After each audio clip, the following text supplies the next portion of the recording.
Hi guys, I know it's been a while since I've done a SMR video, but I'm back. I've got a new phone, so a better camera, clearer videos, which is going to be good. I hope you're all well. I know, like I say, I know it's been a while, but I've had things to do, and then I've not really had the equipment to do it, because yes, but look how good it is. So obviously it's close to Halloween. And I know how we all love a good ghost story, so I thought I would read a ghost story. So, Paranormal Stoke-on-Trent. Stoke-on-Trent is the city I come from. Drop your where you live in the comments below, guys, and let me know where you are. So I will read probably a story from this and see how it goes.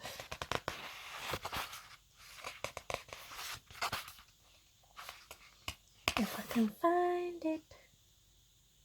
So basically, show you first, it's an A to Z of Paranormal Stoke-on-Trent. Alton's the first one, which is Alton Towers. I just know it's Alton Towers. So I will read, and I hope you all enjoy, because it's been a while and I've got to get back into the swing of things, so hopefully I've not lost my touch.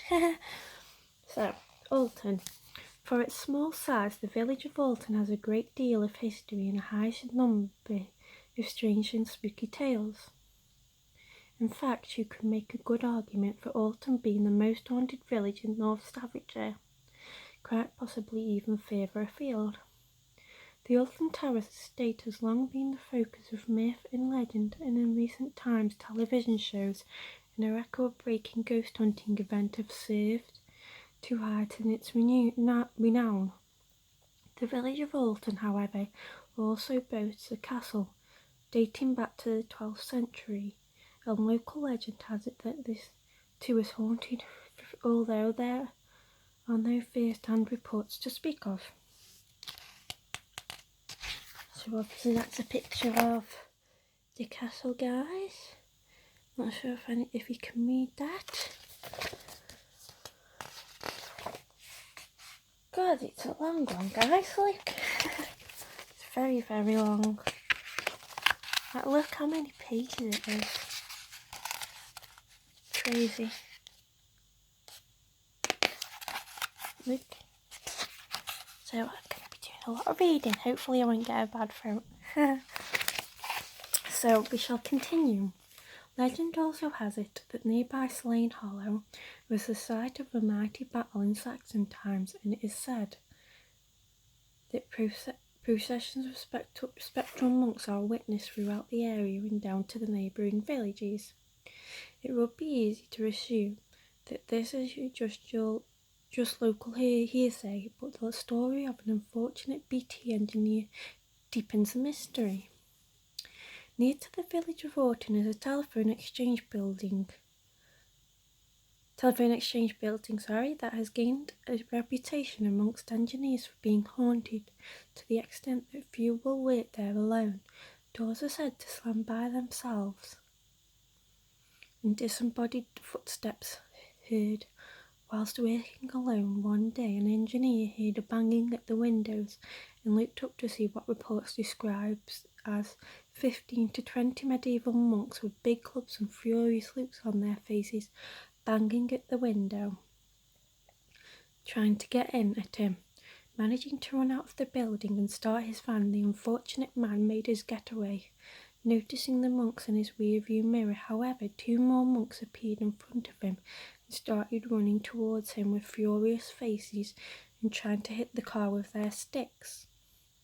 As he passed them, he noticed that one of the men was black, which seemed strange considering their medieval appearance. It is said that the poor fellow was so shaken by the incident that he was off work for several months afterwards. So that's obviously Alton Towers, guys. The thingy bit what to think now is the hotel. So it goes to Alton Towers now. Both the house and grounds of Alton Towers had been a place of recreation and pleasure long before the arrival of the roller coasters.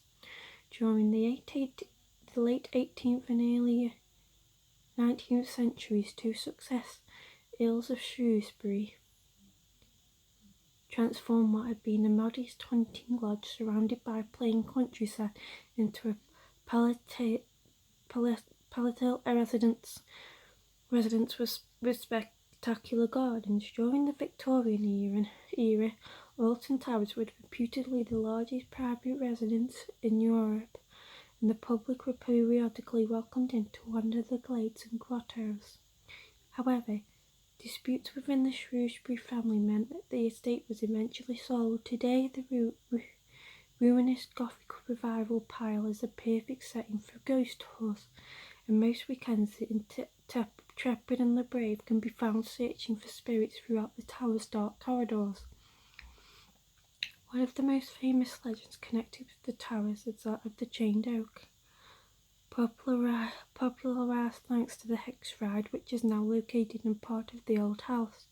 The story goes that when out riding on his Alton estate one day, the Earl of Shrewsbury was met by a gypsy beggar. The Earl turned him away in no uncertain terms, leading the aggrieved gypsy to point at a nearby oak and swear that every time a branch fell, the Shrewsbury heir apparent would die. This seemed to scare the family enough to have every limb of the cursed tree chained up to prevent them from falling.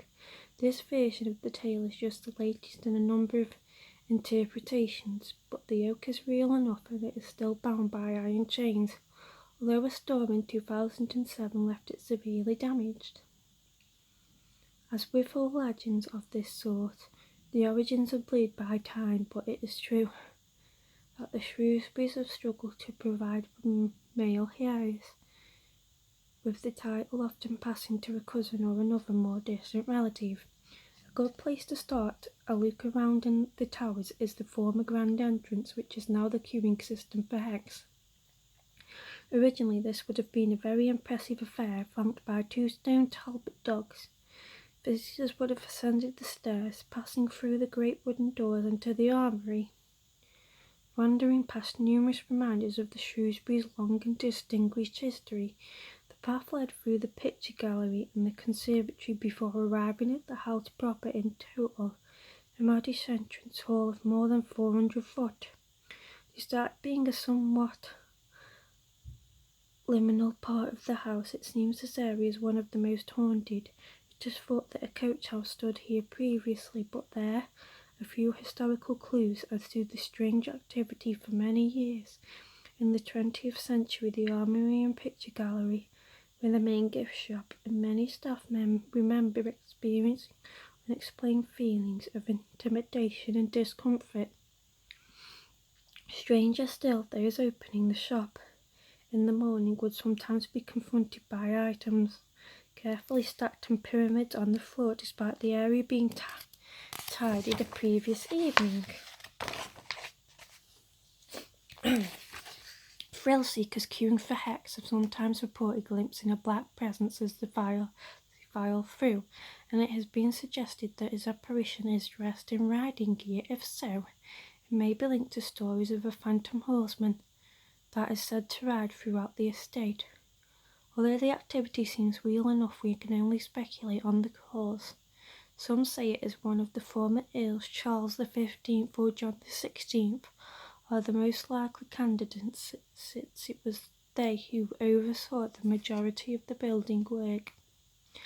In the family tradition, both Charles and John were devout Catholics, and the chapel was a central part of life at the Towers. Even in its current state, it is quite impressive, especially as the roof has been carefully restored to how it would have appeared after renovation by the architect A.W.N. Pullin. Sitting outside the chapel one evening waiting to take a tour, I and several others heard the distant sound of a choir singing. Despite the place being empty, after speaking to staff, I found that this was a common experience.